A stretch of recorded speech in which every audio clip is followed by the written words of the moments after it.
Welcome to Chew the Chat Podcast.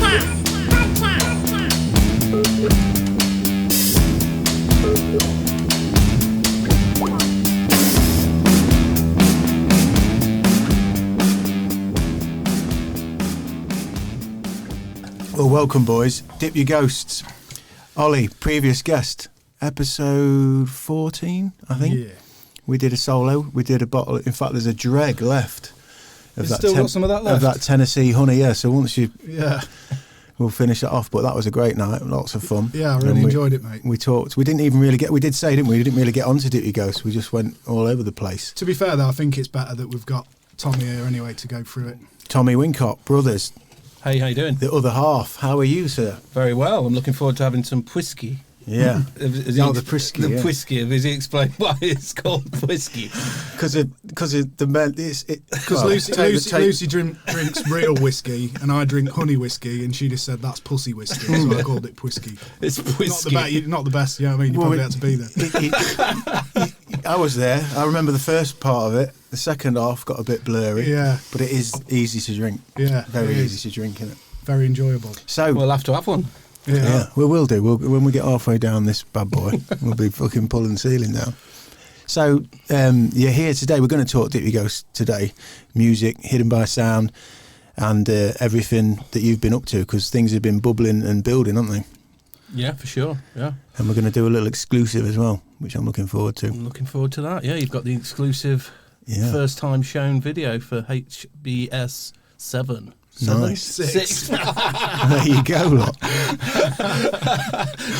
So I'm tuned in on the business side of it.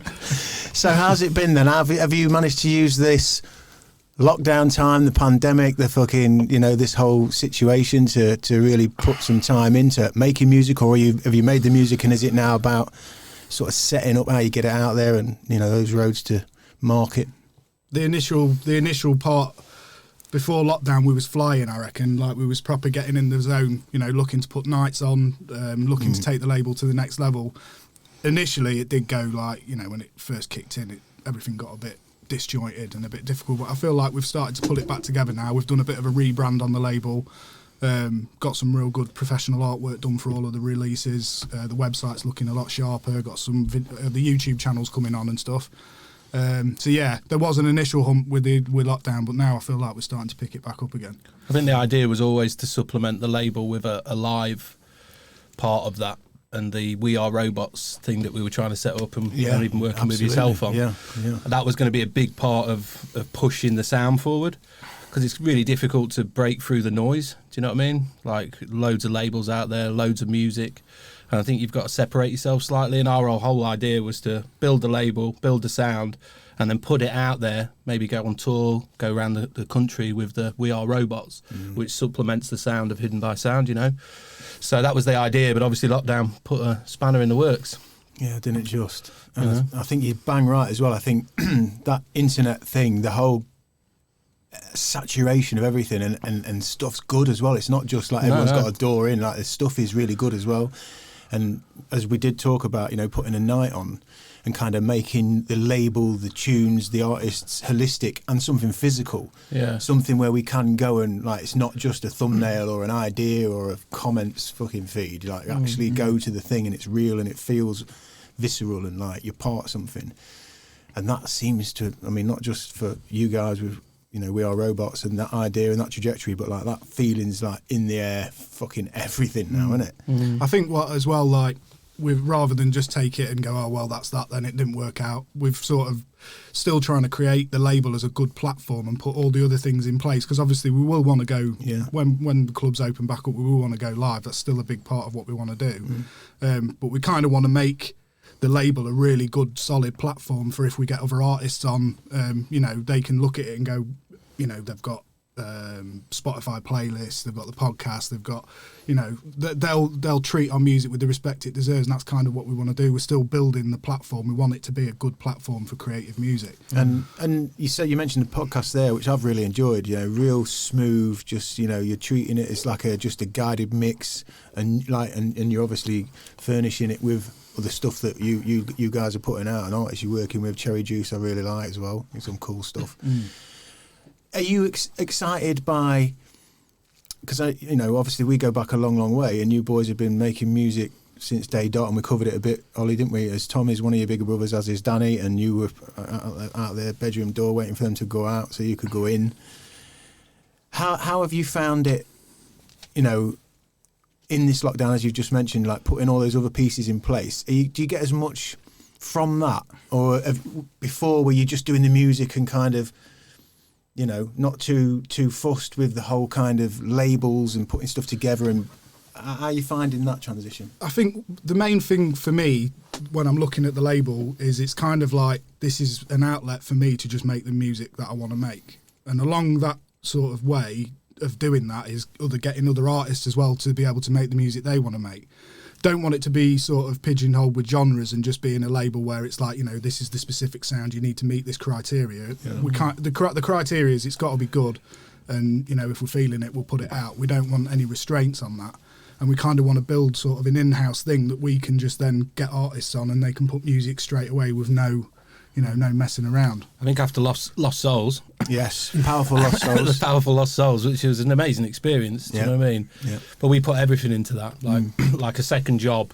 For viewers, for listeners, Tommy and I were contextualise that. We were in a... Well, they've heard some stuff. I mean, new people listening maybe don't, but in various episodes we played a couple of tracks, and there's been talk and bits and bobs along the way. But yeah, we played a bit, didn't we, for a while? Ollie, you did a famous couple of remixes for us with Already There and Can I Just Say, that's gone missing somewhere. That needs digging out. That's fucking great. It's a good tune. But yeah, we did well and enjoyed it and a lot of experience. Well, it was 5 years, little journey, wasn't it? Yeah. And we got close. We had some amazing gigs. It was well worthwhile. I would never change it for the world. But I will say I felt pretty broken after it, musically. Yeah. Because we put everything into it. And I was sort of like... And we moved house and my job changed a little bit. And then Ollie was very much in my ear, like, come make some music again.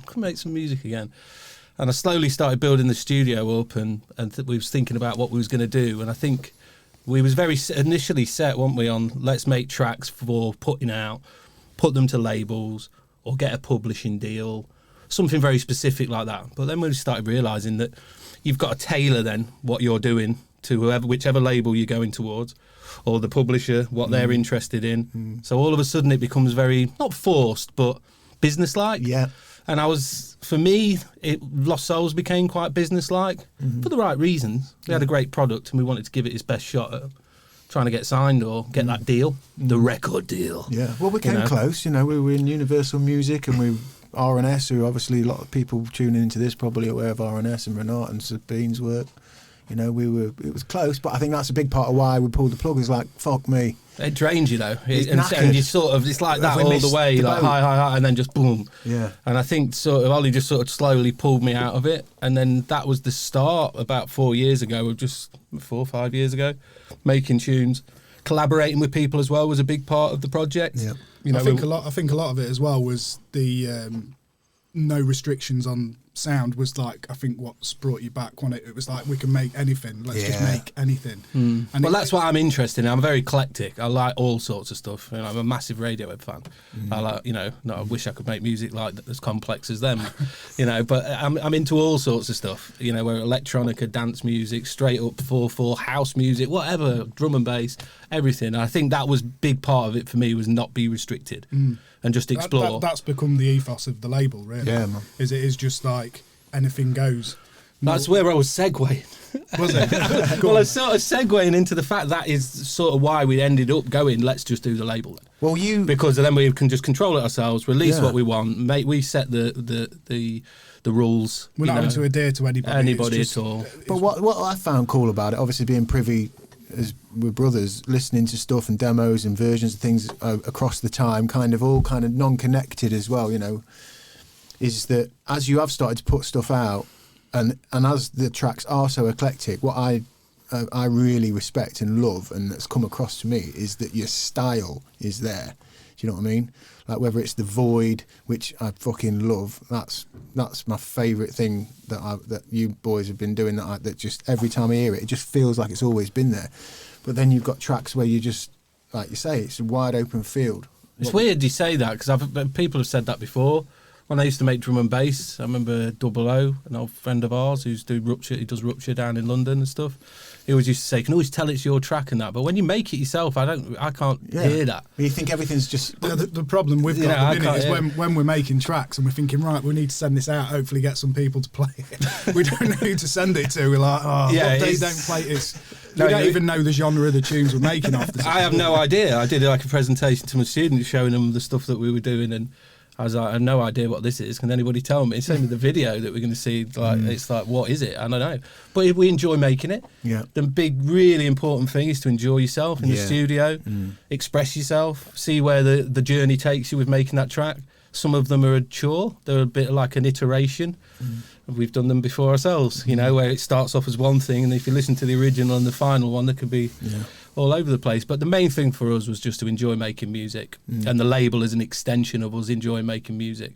And I think the next part of it was do it pro, do it consistently, make it look good, sound good, and then see where it takes us. But we understand that, you know, trying to get through all the noise, trying to get people to recognise your music without chucking ridiculous amounts of money at it and letting the music speak for itself will take a lot of time. Yeah, it's all about doing it organically. Yeah, that's just what I letting want to it, not trying to rush just to get, you know, big numbers on whatever. It's more about just getting legitimate plays and feedback and just letting it grow and grow and grow. And it has been, to be fair, it's been a steady rise all the way through. But yeah, it's all about doing it organically, let it happen naturally. I guess it's a similar process to your podcast and what you're trying to do with this. Yeah, you know? Totally. Yeah, you just got to enjoy it. Number one, you know, there's a reason. You know, whether it's making music, for me, it's been quite strange because as a creative output, obviously, I've been in bands the whole time. I got kind of fed up with that journey that you talk of. Lost Souls took it out of me a bit. I then went on and done Adrenochrome, which I'm still a part of, but it's much less work because it's a duo and we're just bouncing tracks. And, you know, unless we're going to go live, we don't really do anything more than that. But even then, for me, I'm just sick of bouncing and fucking ideas off of people and having to get the green light and shit. And so this, I always, you know, thought I'd like to do this, and I did one in 2012, which one day I will play out, you know. And the music. What, you did a podcast, a little secret one? Well, it wasn't a secret, but we had a website, the Primate Movement website. Can you remember? Oh, I can, yeah. Yeah, which Harry built, my brother, and at the time I was deep in a podcast, you know, 2009, 10, whatever. I was like, we could do a podcast, and they were in Thailand, two of my brothers, and so it was when you taught me some bits and bobs on Logic and stuff, and I was starting to demo stuff, and so the music that is on this podcast is called the Primate Movement. That's the intro music for this, which I'd made for that. But we did a podcast like this, them two, but they were in Thailand. We did it over the internet. And I've got it somewhere. It's about an hour and 20 minutes. Get it out there. So I just have weird like pictures of you like with a duvet over your head and a little camera like doing some. I think there is a part in there when the third joint kicks in. But no, I mean, doing this now for me is like it's turned out to be a really creative output because, as we'll get into, you know, learning the artwork and producer Aidan helping me out now and teaching me some stuff with things like Adobe Suite, editing the video. And just talking. I love talking. Isn't the journey weird though? Yeah. When you think about where you've got, and then if you think mental. Like, where will it be in 5, 6, 10 Well, that's what I wanted to ask you guys, because what's really nice is that, as you've just mentioned there, after the Lost Souls thing and the journeys we've been on, moving house, everybody getting older, is you boys are back together making music. You know, like the old days. Ladbrokes get fucked, right? So that's nice, kind of coming back around, isn't it? And having all that experience of all those different journeys, those different things, being more relaxed at this point. But what I want to really get down to as well with you is how fucking mental, as you mentioned the journey, how mad is it that it's changed in the way that you just communicate music. And I mean, you boys were printing records, you know, in little places in London specifically, getting down there at a weekend to make your record and bring it back. And now there's just this fucking abundance of just everything now. Well, the commitment level of it all back then was... The first part of the commitment is spend loads of money on equipment because you can't just get a computer and some with software. An app. Yeah. You know, you had to invest. And then there was the commitment to learn it all because there wasn't YouTube or anything else. So you were going into the dark. And then there was the commitment to learn how the industry worked a bit as well. So like you're saying, going to London, it's funny, I was doing a presentation to my students in Industry Week recently, and I was talking about the whole initial setup, and we had no idea really how people made music, how they released music, made records or anything. And I remember the first time someone said, "You should get a track cut." I was like, "What do you mean cut?" And they meant getting a dub plate done. And the next thing you know, we're in the car in the Nova on our way to London, to Holloway Road, to the like real famous plate house. And you're just there, like thinking, what's going on? This is a different world, because we're from little old Lincoln. Little sleepy. I mean, Lincoln's different now with universities and stuff. It's expanded. It's a little bit more progressive. But back then, it was a small town. Yeah. So to find yourself in, You must have been in there with like people who you had bought their records. yeah, and we you were, were. like, sat in there That was and they're- DJ Raps. Like, can I cut it? And I was like, what? It's like crazy. And that was like the first time we put a track onto record. And I played it at Skeg. DJ'd it at Skeg, and then got a bit of a rewind and stuff. And I think that was the moment of, Wow. I really want to do this. I want to do more of this and get that What year reaction. is that, Tommy? 95, isn't it, really, something? No, a little bit, 96 maybe, yeah. Maybe 95, 96, somewhere around there, yeah. Wow. So it was like crazy. And that was the whole experience. And then it was like, how do you get tracks out there then? So then you'd learn about distribution and pressing and distribution deals. So what would you do then for a distribution? What was your first move? Well, we ended up with some random distributor called iCaz Distribution, and I remember we'd always like the chap that we'd work with. Our contact was Steve, so in the end he'd be called Steve iCaz. It was like the joke: has anybody got hold of Steve? Like this, Steve iCaz. You know what goat's like as well. Like he'd turn it into like this is the guy's name. Powerful goat. Yeah, this will turn it into the guy's name. So his name is actually Steve iCaz, as far as we're aware. But it was basically just sent out. We were speaking to people on the DJ scene, and it was like, you just need to hit up some distributors, send your music. If they're interested, they do a P&D deal, and it's basically 50-50. I doubt it was, because no one really knows the numbers or anything like that. But it was, they press it, they do the artwork, you do the music, you play the music out there, try and get it to DJs, they sell it, and then you get 50% of the profits. Mm-hmm. But we made money out of it. You did sell records and stuff. I'm going back to the bit that you said how it's changed. It changed. It felt like overnight. Like Put it this way: to the money that they probably made selling 1,000 records back then, you would probably have to get, as an unknown artist, you would probably have to get 100 million streams on. Oh, easy. Yeah, to get anywhere close to that. Yeah, you can get a couple of quid, 2-3 quid, maybe a bit more. Depends what sorts of deals you're on, or what the sale of records were at the time, because obviously it changed over time. So you could be a few £1,000s for that, whereas that to get a few grand now in the streaming world is, I think it's, you're going to have massive coverage, massive coverage. It's mad how little money it is now, isn't it? Is But it like £6 for 1,000 streams or something? It's ridiculous. But it felt like it changed overnight. It really did, and we weren't prepared for that, and we weren't. And when you say that, is that from vinyl to CD? I mean, because vinyl to CD, vinyl going from physical analog. People buying the records into not so much buying CDs because for dance music and stuff, but then starting to share it and digital. Yeah. And it just happened overnight. And where we were getting 50-50 deals on P&D deals, then it suddenly turned into buy the track off you for 500 quid. So then you were selling tracks. I remember Louise once she always brings it up in conversation, like your lovely wife. My lovely wife, yeah. She was like, I remember that time when we had to pay the rent. I was like, just sell the bloody track. I was like, but I want more for it. It's worth more for it. And I think I ended up selling the track like 400 quid or something. Right. So you're like, well, can you imagine that now? I'd take it. I've got 23 of the comes. I'd take it now, yeah. But I mean, that was the thing, and it just changed so rapidly.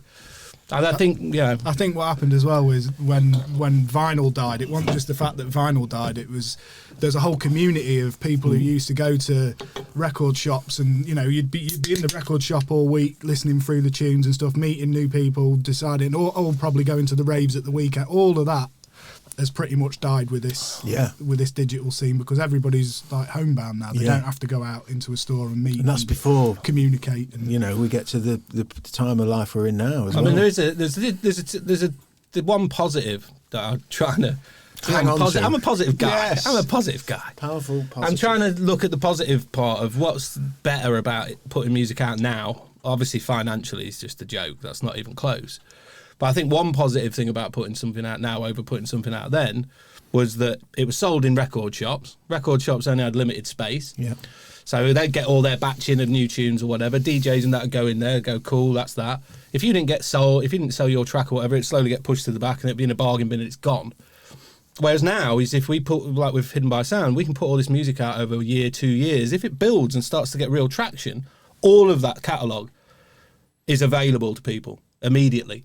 Do you know what I mean? So like, whereas then you were doing things by track, it wasn't really building so much of a legacy up with your music. Whereas now I feel like you can build something up that's there, you can definitely available to people. Definitely be more creative now as well, in the sense that back then it was, if you wanted to get signed to a record label, or you wanted your record label to get a P&D deal, there would have been a specific sound or something that was doing well at the time that you would have to hit that criteria to get the deal. Do you know what I mean? Whereas obviously now the tools are in place for people to DIY quite a lot of the stuff, which is, like, it is a blessing and a curse. I mean, that was one of our weaknesses anyway. Again, going back to, we was chatting before we started the podcast.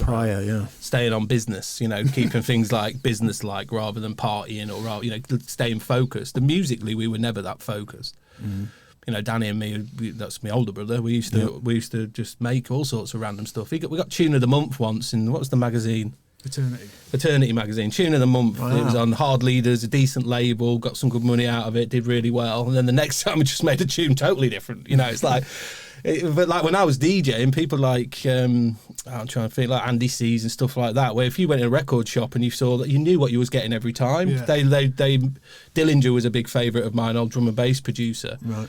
He found a sound, stuck to it. It's dun, like it's filling. Tight snares and but you knew when you went in the shop, and I was going to get a Dillinger sound, and we never really played that game, and we're not playing that game now. I think it rings true to just how we are creatively. Which is part of your trademark. But like I said before, what I find, and I find this before when you were doing D&B, Ollie especially, you've got a specific.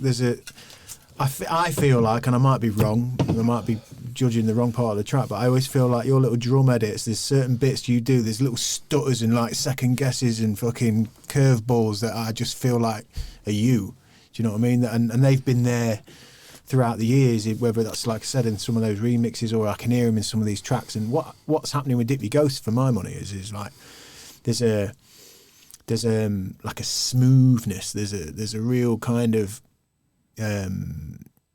elegance to it.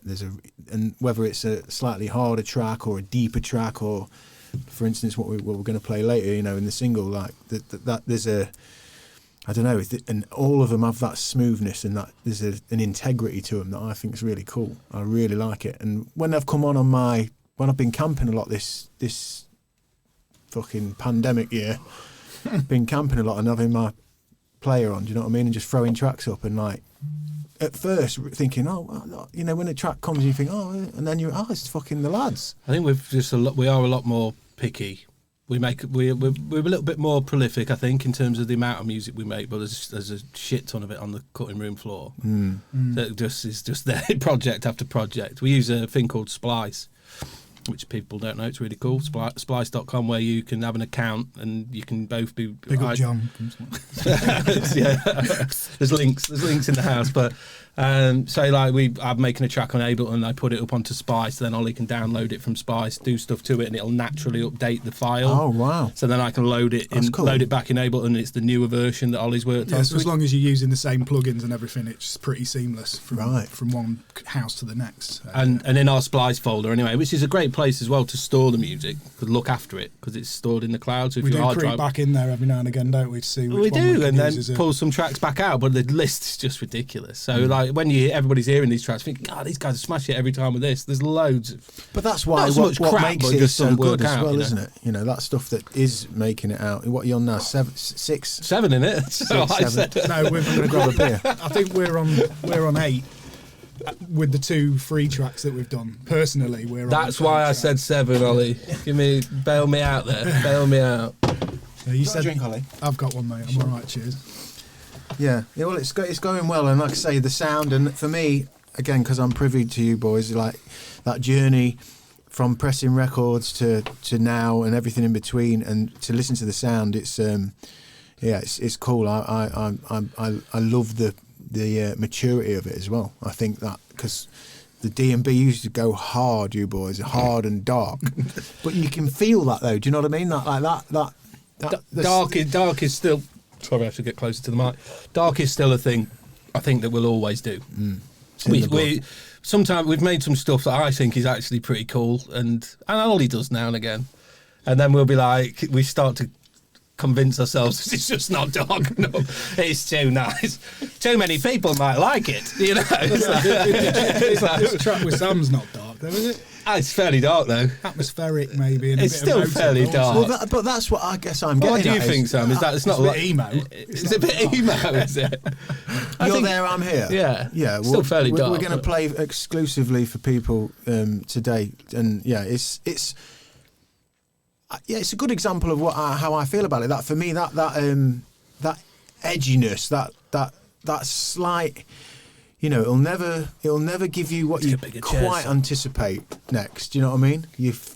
The melody, the way you create melody and like pattern is it's very clever because you're kind of on the edge of it and you feel like you know where you're going to go and you just get, you know, and I think that's some of the most clever way of building the pattern of melodies and arcs. Do you know what I mean? There's about 4 or 5 iterations of this track. This was a lot. I've heard. I think you this is played a this long to me one. early. Yeah. We went And I to think watch we a band never in got the Nottingham. arrangement right. The structure, people call it structured. That's why it ended up as a song. Because Yeah. it went through like all house and it even went into a bit of techno at one point and it was like, no, it don't really work. And we stripped it back and it became a song. Yeah, and I think we've got to respect Sam on his vocals. Sam Varlow, big up Sam. Shouts. Powerful Sam Varlow. And I His think we had to vocals- respect the vocal in the end, and beautiful, we yeah. went back to like, let's just go with the track. Let's go with what he's done on the guitar and the vocal, and not try and dip your ghost it too much. Yeah. In terms of like dancey it, but it has got those elements, and I think there was a lot of in the structure arrangement. There was a lot of my Radiohead sort of bits because it doesn't go like verse chorus, but it's like a journey.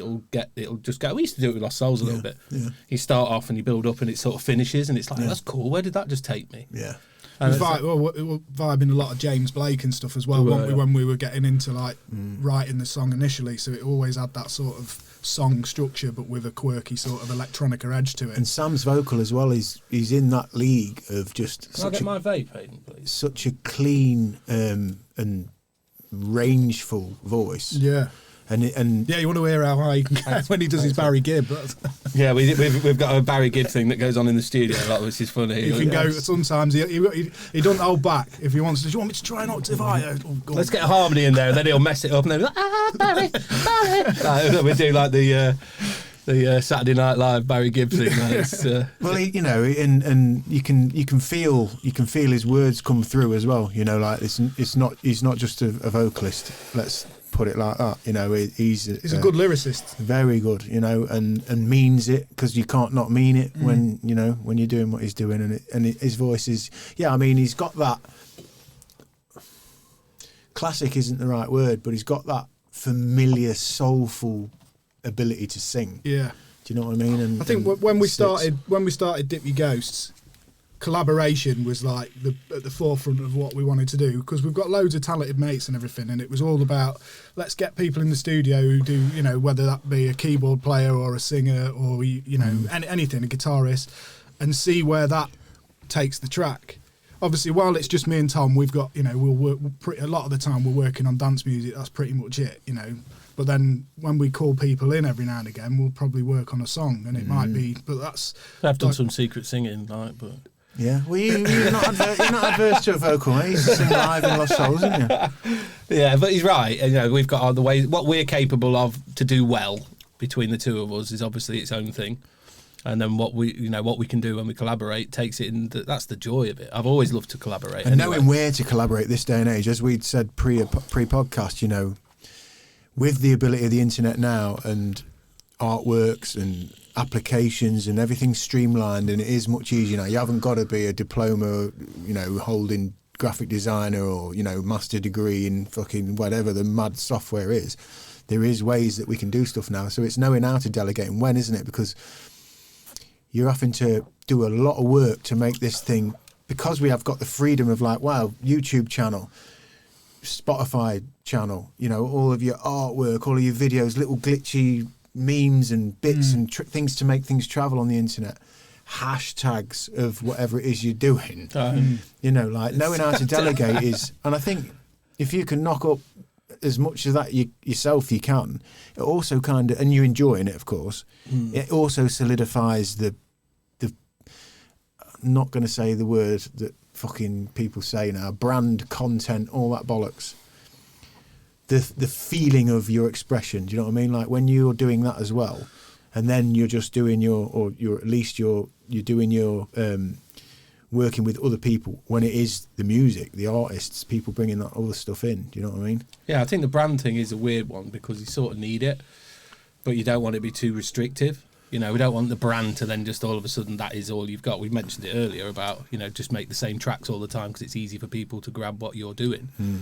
But I think it is. We did think about trying to make it feel like a brand. Yeah, it does. It But feels over time, because then certain people relate to that, and then they know that they're going to get something cool. Maybe I think not more the look. Yeah, of more the the brand, look, more but the not look, the yeah. sound. So the look of the label, you know, we've got a specific way of presenting. a label. We're talking Hidden by Sound. Yeah. We've got Hidden by Sound. There we go. Look. So hiddenbysound.com. So yeah, the way we present the label with the artwork, as you'll see with a lot of the releases, is we've got a specific way of it looking. yeah, it's super But cool. all of them tracks sound completely Look at that, different. yeah. They all sound completely different. You know, it's and that's the joy of it. And you've harnessed exactly what we've said there. Bang on. Cherry juice, powerful cherry juice. Temple. Big up as well. Temple as well. Yes. So Nice. obviously that will grow, hopefully, with some more artists on there. We've got to get Sam on there. We've got a release that we're It's just really signing. Slick. We've got a really cool release that we're just signing at the minute, but I'm not going to say anything until we've got it over the line. Okay, but cool. it's a really cool release. With some potentially quite big remixes as well. Yeah. Let's give people a taster. Play a little bit of The Void, Aidan. You like the Void? I love The Void.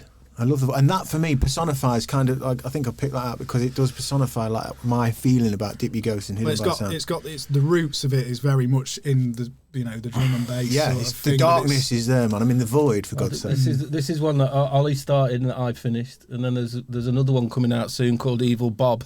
Oh yes. Well, it's Evil Bob is the name of it at the minute. But the funny that. thing is that we've come up with like names just as like placeholders, and then they end up being the name. So it probably will be Evil Bob, and that was one that I sort of started. That's a great and then name. Ollie went in and did this creative. You want to wait for that. The drums on it are very odd, but it's definitely that and Evil Bob and this one have definitely got that drum and bass roots to them for sure. Well, this is the void. and the remix for Andronochrome's got a drum and bass feel to it. Yeah. It's a bit techno-y. Oh, near the end, yeah. So you can listen to this, guys. Head over to Spotify. Just search Dip Your Ghost. Google it. Do whatever. Tell the government. That's what you're listening to.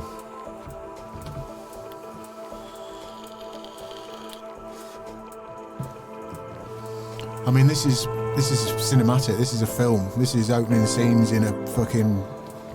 He was really struggling to pull the track home, weren't you? And then that piano, you just got that piano that just got you there, didn't We it? had the wreath in there and stuff, and yeah, it's weird because tracks we live with them for a bit. That little fuzzy fucking. We probably work on 3 or 4 tracks at once, and the ones that there's some that you just can't get off. You just keep going. I've got to find Here we that go. little thing. This little lick here. I love this little lick.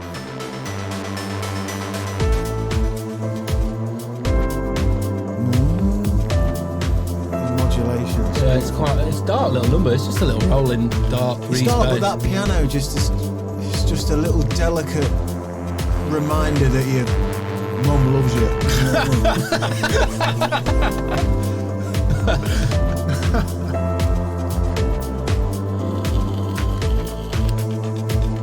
Yeah.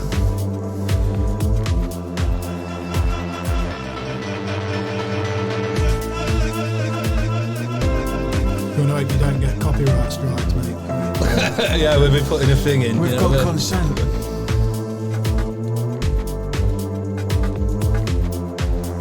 Yeah, that it's just.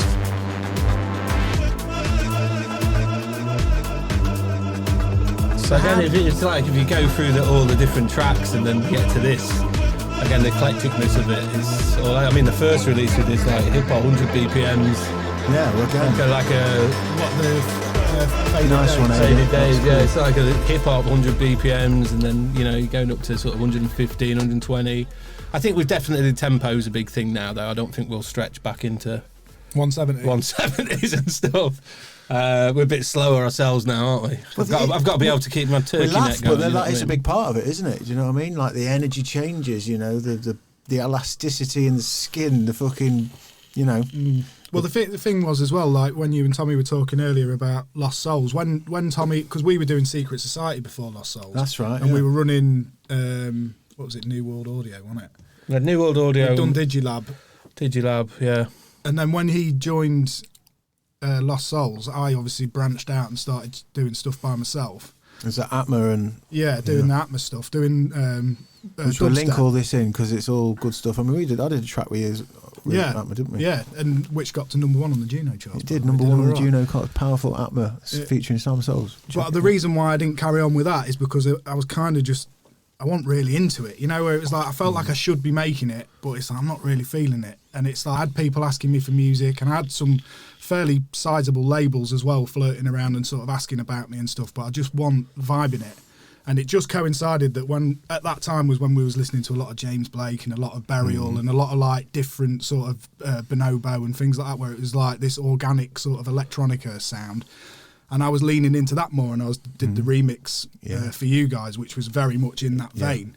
And luckily, you guys split up, and me and Tommy got back together, and now I'm starting making that together.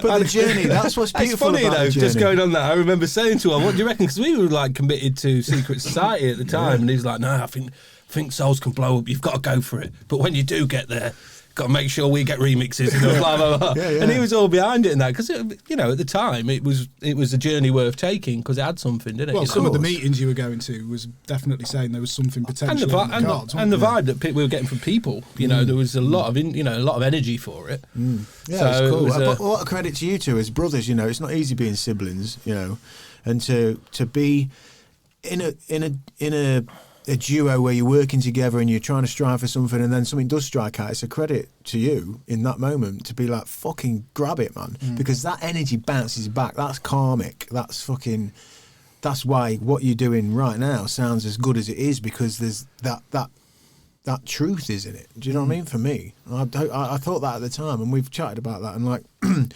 on many a bus ride home when we've all been, well, you lads have been rapping and we've just been fucking clapping. But it's been really nice. It's like there's some new travel agent, isn't it? You know what I mean? Rapping and clapping. Yeah, but we, you know, like I say, you're sat here now doing it, and you were on your fucking hands and knees outside their bedroom door when you're fucking 7 years old or whatever. You know, like I think that comes through for me. I think that's powerful. That's powerful, especially in this. What was when you was young then? What was, because you're banging to music, done it for years. What was your thing? What was it that hooked you in when you was a nipper? Do you know what's mad, right?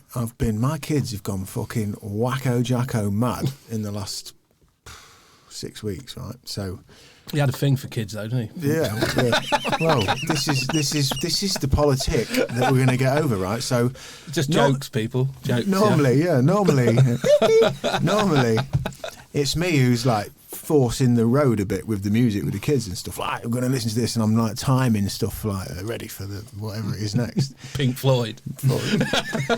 Anyway, I get home one day, and they're fucking like, Daddy, look, we're doing dancing like Michael, and Alex is like, yeah, they've just fucking, you know, and they're reasonably savvy on the old Vivo and that now on the remote. So I've come home and it's happening. So I'm like, my initial thought is that can they?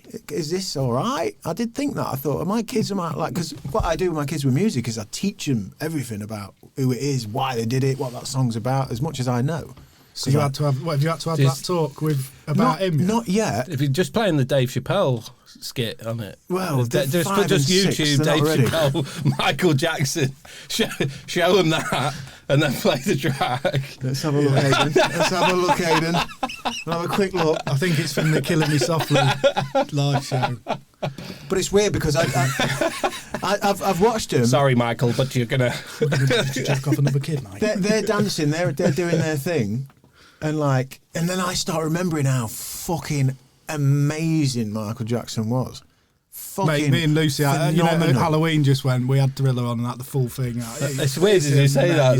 Me and Lou did. Lou's a huge fan. I was telling Lucy that night about, was it a dude from Grimsby who wrote that? Yeah, Rod Templeton. Rod Templeton. No, he wrote a load he wrote of them. Thriller.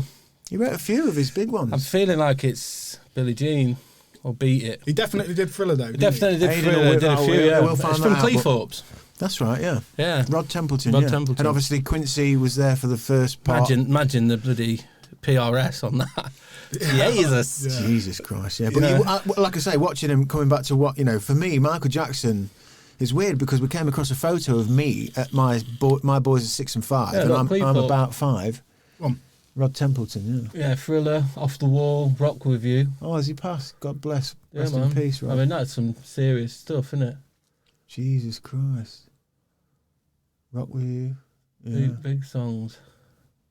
Yeah, I found a picture of me and I'm wearing a Thriller jumper, like a sweater with Thriller on it, and I've got a fucking sword. And, Yeah. and my boys looked at it and it's like, fucking, it's like them, it's me. And it's the same guy Yeah. that they're into that I didn't, listen to this. So it was kind of, and then I've been watching everything. My daughter loves Beat It, that's her tune. The boys love Thriller. And the boys know like 50% of that dance. Yeah. that- When the videos were that immense one, though, innit? weren't they? Like, yeah, and they're fucking, and there's a move in it that I love, and I've got to nail it for fucking Lost Village next time it's on. Which is fucking, when they clap, and then he leans down and then slides the leg. And then does the with the leg. Yeah. Brilliant. I've got I'll teach you it later, mate. I've got Nice that one one. down. Nice He one. has Get got it that down. pisky down us. That's when we know the tunes are cooking in the studio, and that's all his legs start going like that, and we're like, "Ooh, we're onto something here." Sliding. But even when I've obviously, so yeah. Coming back to your question, that was me. It was like, listen, Michael Jackson. My parents weren't really musical or anything like that, but really, the main thing was a friend who had a summer house, and instruments in it and drum kits, and his mum was an artist, and there was always records about it. You go to your mate's house, it's just like a mad house, big, nice house. I mean, they were successful people in terms of lawyers and what have you, and she was an artist. And fucking going around that house, and they were like having guitar lessons, and like there was just instruments and art and shit lent up walls, and just, do you know what I mean? And it was like mad. I mean, that's the dangerous thing in the world at the minute, I think, personally, well, especially in the UK, is the accessibility of being sort of experiencing that now. Because unless you have that interaction with a family, a friend or whatever who's really into music to show you that, there's no schools now doing... You got an algorithm. No schools. Yeah, no schools doing GCSE music or anything anymore. Of course. So it's not like when I was at school. Do they not? No, very rare. I think in Lincolnshire there's probably 1 or 2 out of 90 schools or something that do GCSE. Well, for Music. listeners and viewers, Tommy, you are obviously in the education of music to people, to kids, and trying to, battle against a Well, I think demise. it's crazy. Personally, I think that. When I was at school, there was porter cabins and that had all like drum kits in and stuff. The music tuition wasn't great in the sense that it wasn't progressive in the sense it was very classical or whatever. But people could just at their lunch go in there and just go on the drums and hit the drums, and that's how they could interact with it and go, actually, I'm not that bad at this. And then that takes them on their journey.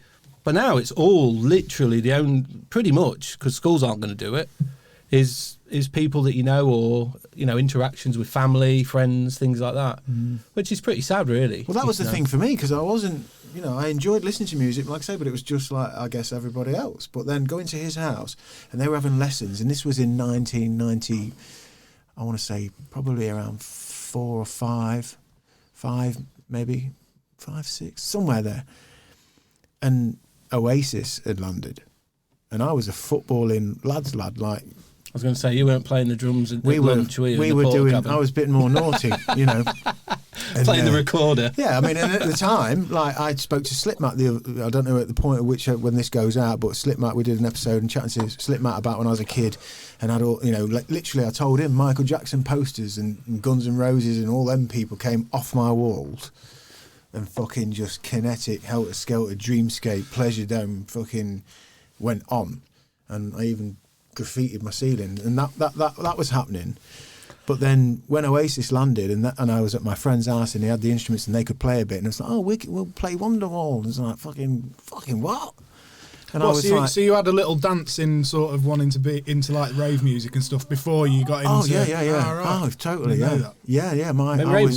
Rave was massive in this town, wasn't it? Well, when we were kids, I mean, what old are you now, Sam? You're about 4 or 5 years, same age, aren't you? About we're the 5 same years age. younger than me. 5 years younger than you. Yeah, and it was huge in this town. It was a massive movement, and I think it took everybody on this mad, like, sucked everybody up into... Well, I suppose people were communicating with each other who would never have been communicating with each other. And we talked about this with Slipmatter, and you remember the tape packs, yeah? You know, Dreamscape 12 tapes, Dreamscape 15, 16, Vibes, Dougal, blah, blah, blah, blah, blah. There was a Mickey Finn one from Dreamscape that I know, it was just amazing. We must have had it hammered for a few years. Yeah. It's brilliant. Billy Bunter and blah, blah, blah. LTJ Bookham on the flip side of DJ Clarkey, Dreamscape 10. That's check it out. One of the best sets. Check it out. But yeah, that we talked about that, and like they don't get paid for them. That was the venues just, and the promoters just obviously fucking, you know. It was like bootleggy sort of back of the, out the back of a van style. Yeah. But I like that about it in some respects. Yeah. It was a little bit more sort of... He was really cool about it. He was like, you know, some of them had hired them from us, some of them had given us a couple of quid, but he said at the end of the day, looking back, it was amazing. Well, it helped. And if you just don't get too tied up in all of that, you owes me, and the legalities of it all, and where there's a claim somewhere that you can get your money back, which we're very much in culture-wise now. If you look back on it, all it was doing was promoting them. It only made them even bigger. That's why and made so successful. Exactly, made them bigger, and got them book more, and it all fed itself, didn't it? The whole thing just fed itself. But it certainly that was certainly a big part of my growing up. Yeah, I loved was that. the rave scene and seeing people DJ and seeing the reaction to music and what it could do and how it could bring people together. It definitely made me want to do that. It was, it was massive. I had an obscure little like Guns N' Roses, like Michael Jackson, Guns N' Roses, hardcore, happy hardcore, jungle, techno, then Oasis, Britpop, Radiohead, Blur, Suede, Gene. Yeah, I was had an Eurythmics thing. I always had an Annie Lennox. Really? Yeah. Lou always lets everybody know about that. She would always go. Is that why you've got it out now? Tom's just getting it out there, Lou, before you can, and she'd be like, "Yeah, Tom's favourite singer is." No, it's probably not my favourite singer, but I do quite like Annie Lennox. So. Yeah. No, it's mad. It's a mad old journey for everyone. Like you say, maybe in the modern world, that practical side. I mean, you talk about not going to a mate's house who's got a drum kit or whatever. I mean, going to people's houses to play. Do kids, do they go to each other's houses and play anymore? I think it still exists. I just don't think it's as prevalent anymore because, like I say, if it's not happening in schools, then the kids whose families aren't doing it. I think Sam's talking in general. No, but I'm saying if it's not happening in the schools and kids aren't being exposed to it, if their families aren't already into it, there's going to be less kids going, "Dad, can I get a drum kit, please?" Do you get what I mean? So then invariably less that whole thing's... Unless it's coming from it already exists in the household, it won't suddenly you would have appear, thought maybe they've stumbled across something they've seen like a Def Leppard video. I'm thinking. Yeah. I think the thing with especially with music, I'm getting myself one of them. I think the thing with musical instruments that you need to have a go sort of thing. Do you get what I mean? And certain people will go, "Oh, actually, I could feel and myself." What, like a tangible? Yeah, you can see somebody doing it, but until you've got a guitar in your hands and then you try and do it, you don't really know whether that's going to work for you. Yeah, Same as drums. Yeah. So I think it's that whole thing of, and especially young kids. I think it's still there in primary schools, a bit of music and stuff done in primary schools. I'm about to pull my kids out of fucking primary school. Do they not bring recorders home and that? No, they do have lessons, and they do a music lesson, and I know they did something on the Beatles, and I know my little boy was over the moon, and the teacher was over the moon because he knew what was going down when they were talking about whatever it was yesterday or whatever it was. So that was nice, and you can do lessons for like whether it's guitar or whatever after school, but it's not thought of, No, well, but the thing is that everything now, sorry to get educational, but we may as well, we're on it, is very much steered towards, and I was speaking with Aidan about it just before we started the podcast, in the minds of the government and that, it feels like that everything's got to have a journey and it's all prescribed. In the sense that you do this, that will lead to this, that will lead to this, that will lead to this. And it's just, in my opinion, that's just rubbish. And I think a lot of people who maybe struggle academically, who are really creative, if they were taught in a creative environment, could actually find that they're not bad academically as well. Do you get what I mean? Yeah, totally. Yeah. And it's not as clear cut as that. And I think that saying that if you teach music or whatever, everyone's just going to be a musician is rubbish. They're not. but they might use that experience to develop confidence and motivation and happiness and all the things that you need to be a good young human being, you know. Well, they'll soon realise there's no money in music and need to get a job. They'll soon Yeah, but realise there's a mental health element to Well, it. for because sure, for making sure. music, expressing, getting out, whatever it is, whether you're doing beats, whether you're doing poetry, whether you're just fucking whatever, eating pans. Well, I read a thing in the Stuff is Guardian. coming There was a out. thing in the Guardian about, it must be about 10 years ago now, but they did a big research piece on you know how employable creatives and especially musicians were, like highly employable. You know, like talented musicians use their initiative, Imagination. confident, good communicators, work in a team, work under pressure.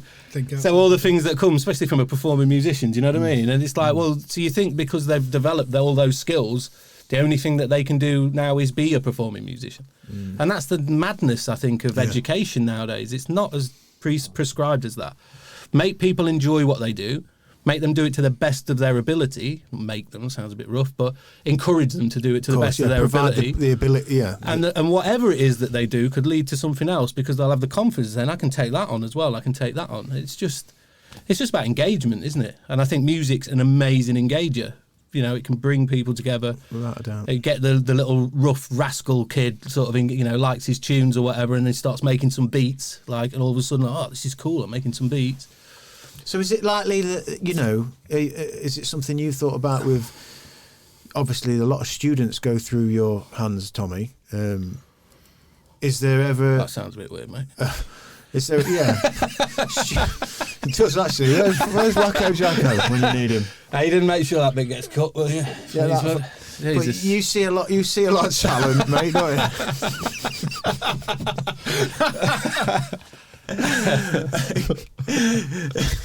You get there before. I get to see the edited version before we go live, yeah. But you know, in the future, I mean, having a platform and growing your label, and you know, with this in mind, this mindset, this understanding, obviously providing an avenue, providing for talented younger people. Is that something that you think about? Is it something that's going to be on the agenda? And the agenda for what? Sorry, Well, I your missed it. label with providing a platform to get good for music sure. out. I mean, Sam's an ex-student, you know, and Right. I think the whole thing is, you know, it's difficult. Like when they're actually students of mine, because I think there's conflicts of interest, and I don't think that's cool because you've got to be inclusive, and I'm really big on being inclusive to everybody that gets the same chance. Yeah. They all will work to different levels, and they will all get to different levels, but they should all have the same opportunities and stuff. So that's, but certainly through that whole process and my engagement with them in terms of what they see that I'm doing or have done, and then I tend to bump into them sort of a few years down the line, and then it comes back round again. I don't think it's a key thing for the label specifically. The label's just how something we're doing. satisfying is that for you? Because I know Ollie and I, we work in a bit of a different field, although you do get to do stuff with music, which must be lovely, and you know.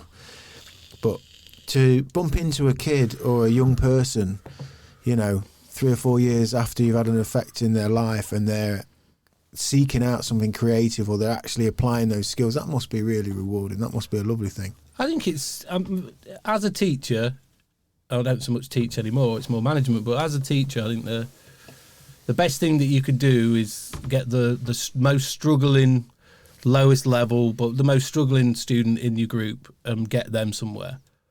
Because your A-star students and flying students, they'll just soak it all up and they'll get there probably anyway. Do you know what I mean? You might help them get there quicker or not make the odd mistake.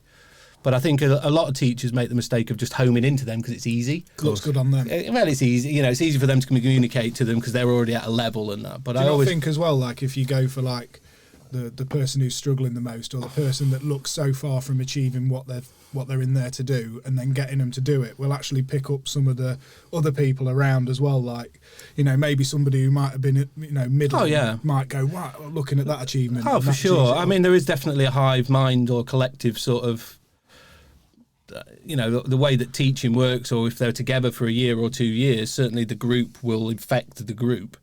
So if you make an impact with a few students that were maybe messing around and now they're on point and they're focused, then other people who may be on the edge then sort of laser focus as well.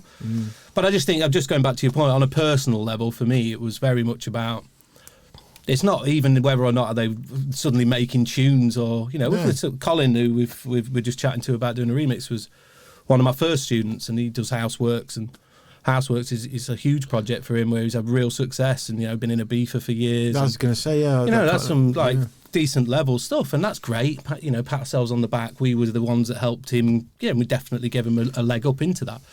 But for me, it's more about where did they start and where did they end. And if that was a journey worth taking, and it was better, and where they ended up was far better than where they were at the start, then that's good enough for me. Like you know what I mean? I think that's that it's not just to end up making a record or whatever in the music game. It's all those skills that you're learning and applying, as you mentioned. These are kids at the end of the day, and whether or not they feel like I'm really interested in music at the minute, whether you're going to be really interested in it in 4 years' time is totally different.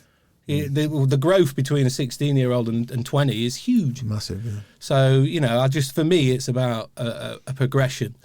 And as long as you're moving forward and you're moving forward positively and you've learnt new things and you've developed as a young person, even if they end up, you know, they're working in business now or they're doing whatever, as long as it's a positive journey that they've took. And shape the development. Yeah, and we've played a part in that journey, then that's all. And we can play a part in that journey as well. And I think that's the bit that annoys me in education, because everyone thinks you have to go to the place that will get you to the place. And it's just not as simple as that. I think, you know, my journey wasn't mapped out to be a manager of a college. It wasn't, you know, never. It was the things that you pick up along the way and having the confidence to take opportunities. The pursuit for your music in whichever way it comes. I mean, we talked about this, I think, was it with Tony Gooch, Aidan? We were chatting away, and he was Tony Gooch, previous guest a couple of episodes back, who he's got like a movement, Think First, and he's campaigning. He spent a lot of time in jail, violent crime, young lads, gangs and all that. And he was saying about, you know, young people just giving things, seeing things through, and whether or not you are going to end up being the songwriter, you might end up being the camera guy or the lighting guy or the whatever, but by pursuing it, you know, and sticking with it, you're going to find your way into an industry that you love. And the initial idea of being the star or whatever the fuck might just end up being amazing. That you're it'll help you emotionally as well, or mentally, like you were saying earlier, with, like, you know, especially in the creative side of it, the creative arts, and learning that whole process gives you an outlet for your emotions, doesn't it? Because, like, you know, emotions are all very insular and creativity is very outward. So to be creative, you've got to put it out there and go for something, and it makes you bring out emotions. So the kids having that sort of outlet, whether that's a career choice they're going to make, is going to benefit them as a human, isn't it? And it's about, I totally agree, Ollie. And it's about enjoying something. You know, school is very prescriptive. You do it from you're 5 till you're 6. It's 11 years of your life that's been prescribed, barring a few options when you're 13 years old. And having the amount of students that we get that drop out of sixth form because that's what they thought, they were A star, and that's what they thought the natural progression was. You go X, Y, Z, you know, that's how it works. It's not about, you know, it's about doing something. If you're motivated and you really enjoy something, you will dig into that fully. The peripheral stuff of it from the thing that you're actually doing can be quite substantial. Do you know what I mean? Yeah, and transferable and usable in all sorts of shit, you know. And I think that's the thing for me. I don't think necessarily I think the mistakes of education is the prescription, and I think it should be more about engagement and motivation and enjoyment, and, you know, and I think yeah, it's difficult, man. In a rant world over anyway. Let's get back to music. Infinite growth. Put Dave Chappelle on. I'm going to go for a piss. Waiting for, because the timing of this Michael Jackson shit is what makes me doubt it. Every time the war is going out of control, or the economy gets bad, or something is wrong with the world at large, it's always these moments in history that Michael Jackson will coincidentally jerk off a kid. This is getting ridiculous. Like, are you planning this shit? Do you have meetings? Michael, thank you for coming. As you know, Michael, the war has not been going as well as we expected. There's been a lot of hiccups, and the public is asking us a lot of questions, of course. And, well, Michael, there's no nice way to say this, and all I know how to do is be direct, so let me just be direct. We're gonna need you to jerk off another child, Mike. I'm sorry. I am sorry. The killer bit, isn't it? It's like, it's your wish, not mine. I thought you were down to cancer. I'm coming to court for a year and a half, and you get stronger every day. But it is a weird one. Redneck. Yeah, that's my Chappelle accent. Stronger every day, like the gingham. What's funny though is as we bring up the Jacko topic is that as I'm talking about my kids and like we haven't had the conversation, of course, because all the conversation is like, fuck me, yeah. I was your age when this was happening. Like, I was 5 years old when fucking that was he was fucking in full swing, and that occurred to me. And then I'm watching him again, and my kids dancing, and like, again, alluding to this time of like everything now, and fucking there's so much of everything. Like, to see somebody as good as that, like dance, the whole thing, and it was all new. You know, like we'd gone from, you know, the rocks of ages, haven't we? And then all of a sudden, there's this fucking full shilling of dance, videos fucking in that were production, insane, weren't they? video, like this all happened at once. Do you think we'll get them anymore? That level of I pop don't think we star? can. Maybe Beyonce was similar. No way. I'm not saying to You know that. what I'm not reminded me, saying to Tommy, that when I world watched level, him, but I mean, nobody, right? And we love Elvis, and we've got these different sort of levels of. do you just think periods. he's his own then? His own level. Michael Jackson Prince. is, for me, Prince. Michael Jackson is the fucking, not only just the pinnacle pop star, but by a fucking such a margin that it's untrue. When you look at like, Do you think he touched the kids? I don't know. How the fuck would we know? I just don't know. There's just a lot of hearsay, a lot It's of easy talk. to paint a picture of And somebody I'm talking who's about like life that, now. Yeah, of course. I I'm mean, getting it's some fucking, flickering going on in my headphones. he's messed up. His Yeah, it's a difficult one, isn't it? You know, when you've got your whole childhood taken away from you to work. Yeah. And that's ultimately what it is, isn't it? His whole childhood's gone, so he's obviously tried to recreate his childhood in his gaff and but you know, it funny? experience all of that stuff that he missed or whatever. Yeah.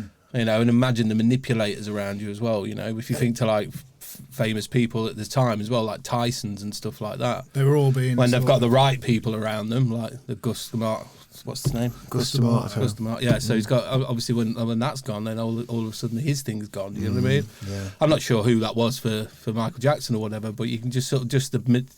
It's like with Tyson. All of a sudden, you saw the entourage and the people around him just Yeah, they squeezing, all started to turn squeezing it all out of him. You know, creepy Robin, what's her face with him, and you know, and as soon as that all happens, and I think that's a similar sort of thing for him. It's just there's so much of him there and so much money involved. Yeah. And it just must be disgusting to live like that. To be Back then, honest, it four must be really channels or whatever, and 5 newspapers. You know what I mean? Like, again, just so big on every screen, on every paper, on every magazine. You know, like so big. But yeah, it's weird because that conversation is just me and the kids, kind of like, yeah, this guy is fucking. Daddy used to love this guy, and he's dancing, and they're all trying to do the moonwalk and blah blah. And and then as we watch Dave Chappelle there, there'll come a day when I have that conversation and we watch that and they will laugh with me and then they'll like it'll all, and that's what's mad about being a parent with stuff like that, because that's the first thing I thought when I came home that day and they're dancing to Michael Jackson. I'm thinking, first thing I thought without really considering it before was that is this weird or what? My kids are like fucking having it to wacko, and for because one hand on all the but other. the only thing that they're having it to is the music of Yeah, Wacko and that's what I the rested- videos, and that's it. They're That's not- what I settled on. he said he planted the seed. I've had 3 cans. I'm like, I'll just say whatever he says. Anyway, fuck Wacko. Kids are having a great time, and he didn't do bad. Right. So I want to get to where we're going, which is, you know, Hidden by Sound, Dip Your Ghosts, and the single that's coming, You're There, I'm Here. And we talked about Powerful Sam Varlow on the vocal, and I think he's the lyricist as well for this, is he? Yeah. So how does this come about? We've already mentioned that. Ollie's like, There was, well, I did 1 or 2 words. well, yeah, it was mainly him. Yeah. So we mentioned earlier that I think I heard this we went to watch. We often go to Nottingham, don't we? Every so often, and watch a couple of gigs at Rock. Where do we go at Nottingham? Bodega. We've been recently. Yeah. I think we went to, And I think was he it Howl played in the Hum? Howl in the Hum, yeah, Powerful Howl in the Hum. Sam's been on this podcast, and they were doing great again, similarly to you boys on the Ascent, and then boom, lockdown. But yeah, you played me an early version of this, and I was like, whoa! It's one of the first things you played me actually from your setup as it is now, Dip Your Ghosts. So tell us about the track, how it's come about, the iterations. You know, we mentioned a little bit earlier, and obviously the video and the vibes, and you know what's going on with this. Well, I think Ollie made the initial track, the loop. That's what we tend to do. We'll probably go a bit further now with Splice. We can take things a bit further and people can jump in at different points. But at that point, probably like 4 years ago now, Ollie made like a loop with a piano, house beat, bit bonobo-y sort of vibe, down tempo, right? Isn't it? Yeah, it was more than a loop. It was a full track. Yeah. It was like, It had a bit more to it than that. Yeah. But didn't we get Sean on it at one point as well? Or was that not that one? No. On the iterations. But then I took it in and I did a session with Sam and recorded some vocals on it.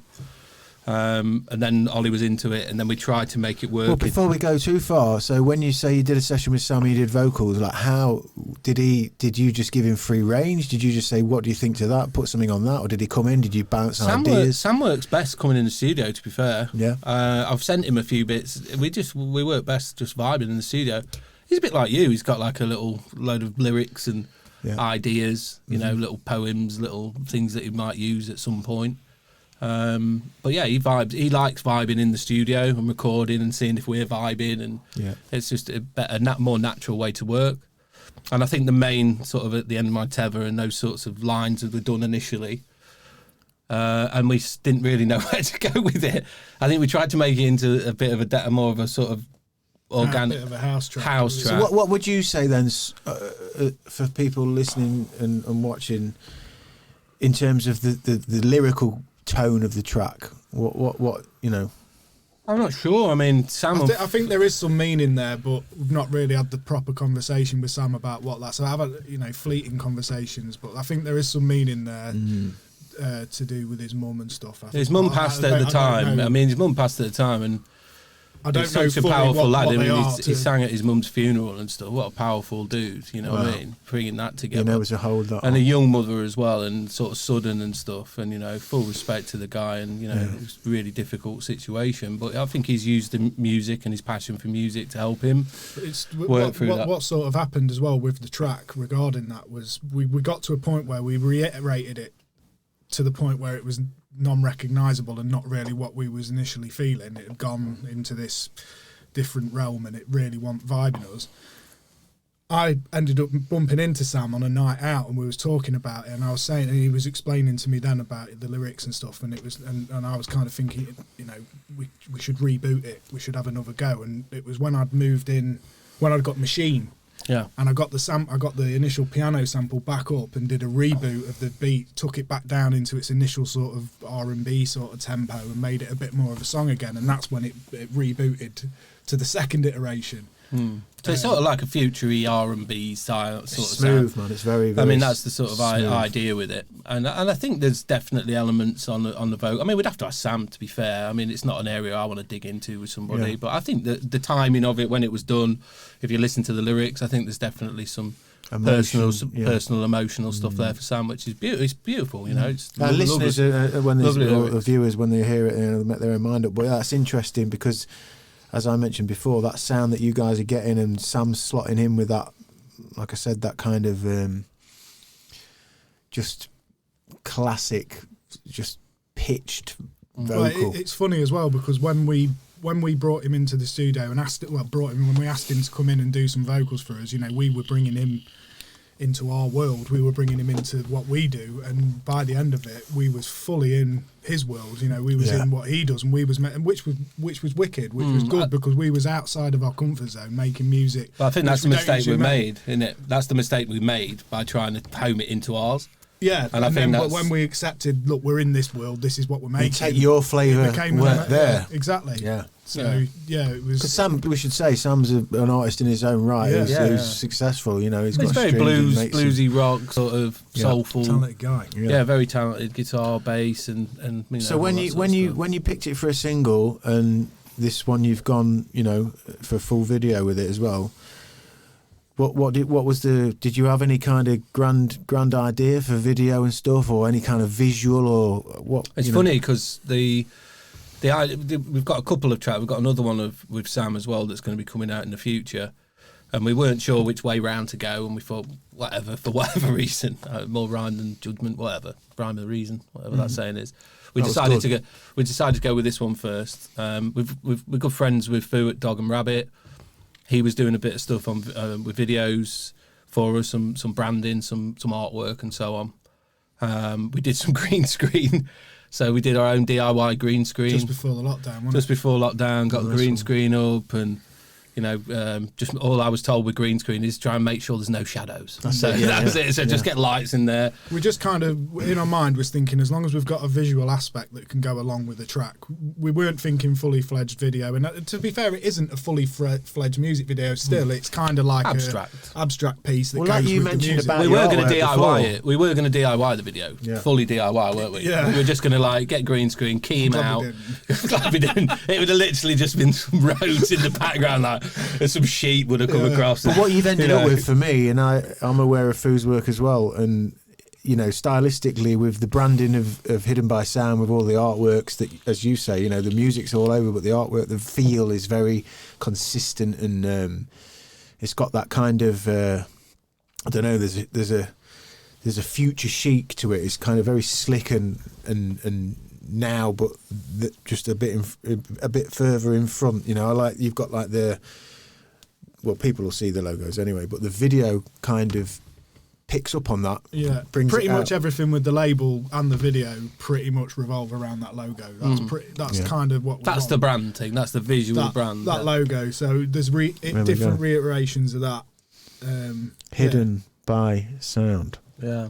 And the funny thing is, as well, is that the video that Foo did dictated to us doing more work on the track. So did you edit structure and stuff? Well, no, I didn't edit structure. We were fine with the structure, but once we got the video back, and we was listening to the video back, I was like, I'm not happy with the mix. And then I started, because the video was that good that I started then really like that bit's not holding up. So we were like, let's work on the mix, got to work on the mix. Then That's interesting. And then re-recorded all the vocals. So all the times that you boys are playing them back on various headphones and cans and monitors and different cars and what have you, is when you've seen a video, when you pick up on the mix. Yeah, weird as that might sound. It it makes sense in many ways. Yeah, I mean, it just didn't come to, everything just didn't... Nothing to do with like any compression or anything weird like that? I don't know. I mean, the track had been sat dormant for a while as well. So we were listening to it with fresh ears, really. Yeah, so we came back. So it'd been sat there for a while. The video gets done. Then we're watching the video, and you're sort of reanalyzing the song a little bit. And there was nothing musically or structurally about the song that we were bothered about. We were like mixed, not feeling it. So we had to take it back and start mixing it again. Realised that the vocals were poorly recorded. And then we're like, the vocals are poorly recorded. My studio's been upgraded way since then. Better mics, better interfaces, Booth and everything, vocal booth. And we're like, the vocals, now that we mixed it better, the vocals are standing out. So Sam had to come in and about a month or so ago, maybe 6 weeks ago, re-recorded all the vocals.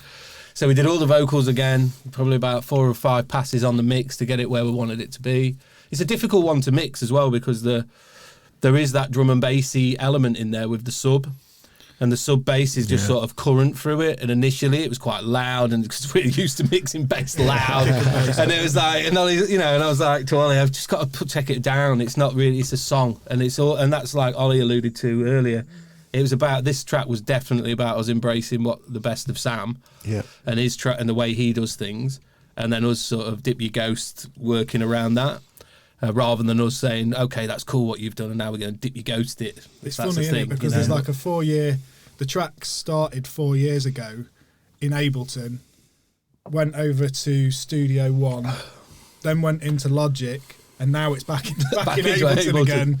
As like, and all the iterations, it's probably been about 12 different tracks. And isn't it mad how it's, like you mentioned earlier, you took it back to simplicity and the guitar and the vocal and stripped it back, but that journey is and again, similarly to you two boys being together doing the music, that whole thing, if you stick with it and you believe in it and you love what you're doing, it comes around. Nine times out of 10, if you get a track that's this difficult to work on, that's this difficult to get to where you want to be, you'd have fucked it off ages ago. You'd have got rid of it. But there was something in this one. There was the hook, there was the vocal, there was I was so at the end of my tether. When you're saying, we're going to redo the vocal, like you've opened the can and you're prepared to do the work. There's a point when you know. Twice. We did the vocals twice. Yeah. So we did a pass on the vocals, like a full day in the studio, passing the vocals. Ollie sat there and was sort of trying to make it exactly like the other one. Remember? Because you can't help yourself, because you've heard the other one so much. So it's like, no, that needs to be a little bit there. And then that put a little bit of pressure on the situation, didn't it? And then you was like, you just bloody do it. Just get it. It was really hard. It was getting to the point where we were at the end of our tether. So, the end of our I know, exactly. And then I just went in with Sam and I said to Sam, like, we're going to do it again. I said, It did need me to step out, didn't it? On the vocal? On the vocal. Well, You have to leave the building. Yeah, because I would have just. It was just.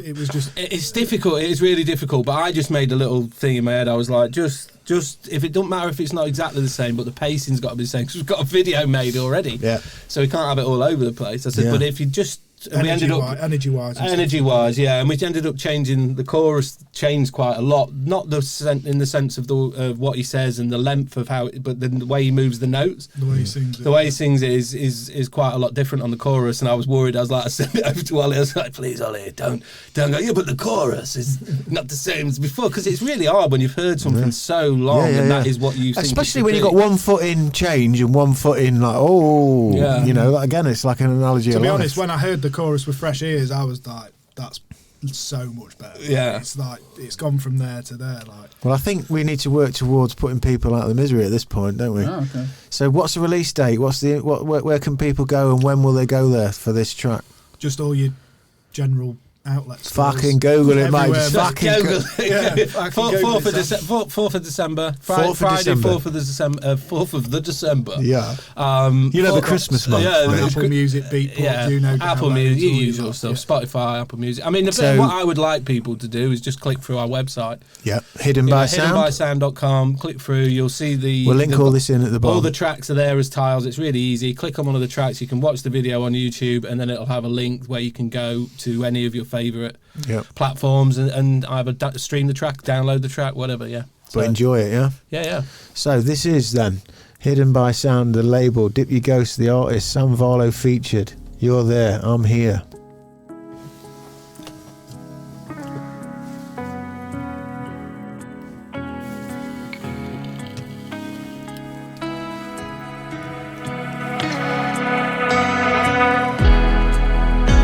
At the end of my tether,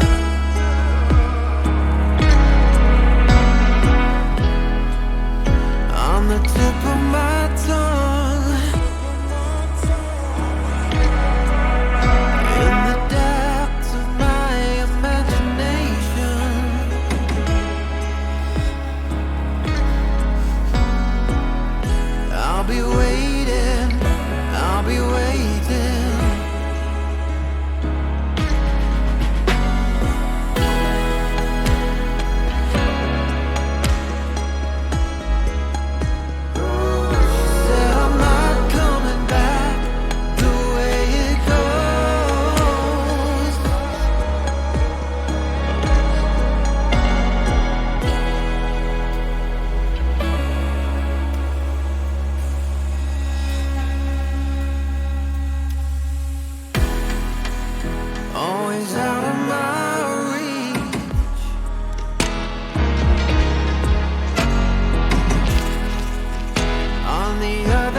search it. You're going to get it. We'll be playing it on the intro as well. You've just seen an exclusive for the 4th, Friday the 4th. You can get out there and get it and grab it and listen and share and drop people a message. Drop the guys a message. Let them know if you're grooving in your lockdown, locked in your fucking basement. Then send us your tunes as well. If they're any good, we'll put them out. yeah, Info there you go. at hiddenbysound.com. We'll link all this in at the bottom. So, sitting here now watching that, as you've mentioned, you know, there's the scrap on the floor. There's a lot. The stuff that makes it through, it's over the course of years. How does it feel to be able to sit back and kind of, you know, release it into the ether and look at it kind of objectively? Scary as hell, really. It's like weird, isn't it? You start because obviously Because we're doing something totally different to what we usually do. Like. And when you've lived with something, I feel like when we release tracks quickly, I'm always a lot more relaxed about them because I'm still totally like in that initial. You know, we've done it. I mean, I'm just making you suck eggs, Sam. We've done this ourselves for years. But people watching, you make songs over a period of time, and ones that you sort of know there's something in there, but it's a struggle. You probably have to spend that long on it that you sort of hate it as well. It's like a love-hate thing. Do you know what I mean? Yeah. It's a challenge. You start second guessing yourself. Everything about it. That needs to be, really you know. What we should be doing? Is this us? Is that us? But you can't leave it either. You know, And no, that's what I'm saying. It to- sort of needs to get finished, you know. And I think with those ones, I'm always a lot more nervous because I'm a bit more nervous about the track personally because it's been a more. Do you feel though, Tom, Ollie, when you put it out, like you can almost stand back from it and look at it? Like I used to find that when we'd finish something, send it to somebody like you when we were at like the point of like, let's send that to fucking Ollie, let's send that to Jay, let's send that to. I could almost send it to you and then transport out of me and kind of take my interpretation of you and listen, and I could listen to it differently. Yeah, I totally get that. Do you know what I mean? Yeah, 100%. Like, you might spend fucking all afternoon and then send it to him and then get in his. I always do a thing where if I ever send it over to Tommy, once I've sent it, I'll play it straight away. Quick listen through as it's this is what he's doing. Right, okay, so he's doing this, and what does he think? I'm analysing it in a way that probably he would. You know That's what I mean? exactly That's what I do. vibe, yeah. Yeah, but then Exactly, also you're looking for people you respect or you know you're on a level with musically to sort of go, man, I'm feeling that, and then that gives you that resurgence with the track. Belief again, because we it's doubt ourselves. I mean, when I used to fuck off. DJ, right back in the days, I'd have that opportunity to always play a track. So that track, you could just slip it into your set and then just see what the crowd did. And if the crowd were all like that, you're like, yeah, it was, you know, straight away I know that the track was where I thought it was initially. I mean, I say it to a lot of young producers and stuff. It's not what people think. It's a slog. Creativity is a slog. Any art is a slog. Yeah. Writing a book is like, you know, be a slog. Yeah, And I think Pain the and best pleasure. the best things will come through that sort of whole process and that but fight. that's to what keep we're trying ironing to- out, isn't it? As you've alluded to it being, whether it's from the educational point of view or from a social point of view, whose house can we go to and play the drums or kick a guitar around?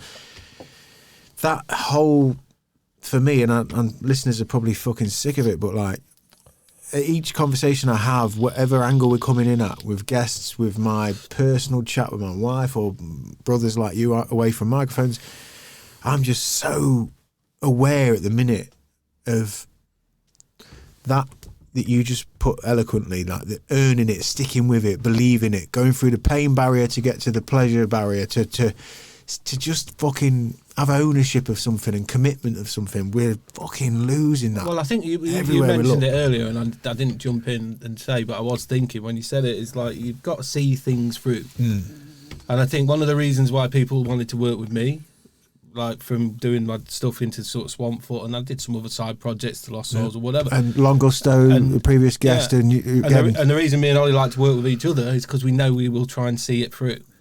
It's hard sometimes, but we're there to try and see it through. Yeah. And I think to a lot of people, when barriers come in or it doesn't pan out exactly how you want, it's very easy to just chuck the towel in and move off to the next thing or try something else. And it's quite difficult to really see something through. We've been guilty of it, maybe throwing the towel in a bit earlier, but we've always seen it through to the point of any project will get released. It will have its moment, whatever that moment that's a is. padstone though of everything thereafter as well, isn't it? Because whether you're doing Big up Phil learning. Dobson, man. I just got to take a powerful moment. Which camera on? I went down the middle here, Aidan. Powerful padstone roofing, 2010, 2011. Travelled the land, cut the tiles, did the thing, earned the money. Fuck the lockdown. Yeah, no, it's been a journey, and as we sit here today, the more, like I said to you, I've these chats spoke to Slipknot recently. Him talking about the early 90s, like just prior to you, like mid 90s. Fucking, there was a passion and a belief and a fucking desire and a willingness to do whatever it took. Not to what you were saying. Sorry to cut you off, Sam. You know what you were saying earlier about literally just a second ago when you was on about ownership and you end up you end up losing ownership through whatever shape or form. The thing with Hidden by Sound is it's more about reclaiming our ownership of the sound we want to make. So it's like, we want to put everything in place so that a release can go out and we don't have to bend the knee to anybody to ask, will you play this song, please? Or will you put this on your radio show? Or will you do this? Will this DJ play it? Will that? We're putting everything in place at the label, whether, like I said earlier, whether it's Spotify playlists on SoundCloud, whether it's the podcast, live streams and live events and things like that, that we're all going to put in place. Everything will be there so that we don't have to put a release out and ask anybody for anything while that release goes out, and it will still be successful. Whether we get anything on top of that, whether people pick up on it and push it as well is great, but we don't need it. We don't need to bend the knee to anybody when it comes to our creativity. We can just do and it that now. feeds the creativity, because the more you are creating that, as we said at the beginning of the podcast, that full platform, you're learning new skills. You can't forget this along the way. Like, to be picking up new skills and learning things and adding artwork or whatever it is, or learning the trade, distribution, whatever it is these days, or the new fucking algorithm or the hashtag. Like, that's all part of kind of keeping the battle at bay, isn't it? Like, I just put it on record that I hate all that shit. Yeah, it's horrible. I just like making tunes, and I think like with the artwork and stuff, that's been a positive creative. No, I like create because that's creative. Hashtagging and that's creative. Being a marketing manager is a nightmare. I had a little snigger earlier when you mentioned hashtagging and stuff, because it just was bane in my life. Yeah, I'm not. But I understand it. It's the way that it is. It's the one aspect that's probably always been my weakness. I'm much more motivated on the creative side, so whether it's working on the artwork, working on the tracks. But I think we're being a little bit more, not so much business-like, but we're just. But you just got to fit. I think because there's two of us, we can offset it now and again. When one of us is a bit like, one of us will go all like in one, and then Ollie will be like all over it for a bit, and it just helps you just balance it out. I get the feeling watching is that, because of the platform change, because of the way we're doing it now, you boys are fucking veterans of beats, man. And I've said this many times, again, alluding to the bus rides home from the mad nights out, or just in the cold light of day when we've done stuff in the studio. You lads have been producing stuff at the fucking level, the whole fucking time. Whether we're talking about the late 90s and drum and bass and fucking mad techie bits, the whole time, whatever you've done, it's been at the level. There's no question about that. That's always been the case. Now, being where you are and adjusting to the fucking algorithm or whatever, I think it's really cool to see. We probably don't know it in the eye of the storm, but learning this shit, putting a label together, having all of that in place. In the next 3-4 years, you're going to look at that, and as we mentioned about YouTube or whatever, that little fucking shovel one after the other, like, before you know it, there's something to look back at. And I think the one thing that's clear is that in the modern sort of digital age, it's about being consistent and being in it for a long haul. Staying consistent and just keep slowly, and like Ollie says, we don't want to just chuck loads of money at you can chuck money at stuff, can't you, and end up with like 10,000 people on Insta, or we just want to just build it organically, and it might take us a while, but just make sure we keep enjoying the music, making the music along the way, enjoying what we're putting out there. It's great it's like an amazing scrapbook for us as well to look back at digitally now as well. You can go back and just look at it all on YouTube, all of your music. It's not like I've got to dig through and find the records and my old records and that they're all scratched and everything. Everything can be quite there for you to reflect on. So it's something that we should be proud of. And we're just going to enjoy making music and just go through it like that. We're not, it's definitely, and that, I think this project, more than others in the past, because it's so freeform, because it can go from the void to that, is what's going to keep me in there for the long haul as well. Because that's what I need creatively. I need to just be able to just go off on one day, and it's fine. We can just put it out. It's like you've been doing this podcast. You can talk to people from different walks of life with different beliefs and different outlooks, every week in, week out, if it was the same person talking about the same thing every week, we wouldn't be doing this podcast. Well, one of my, there's podcasts where at this point in the podcast game where you pick a subject to be kind of niche initially, and then kind of stuck because, like, as you mentioned, if you're going to get a whatever track by whatever DJ back in the day, that you knew what you were getting.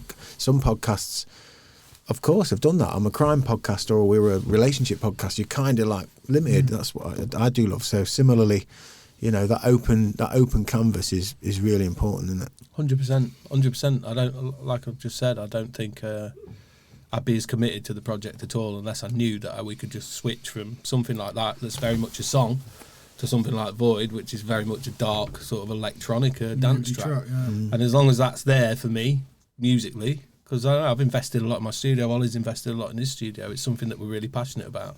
Regardless of whether I was doing this, I'd still be making music. Finding other artists, that's a key thing for me, is like finding other artists that are doing that thing where they're on the edge of like something, they're in between genres, they're in between sounds, but they've got that thing where it might not be getting picked up somewhere.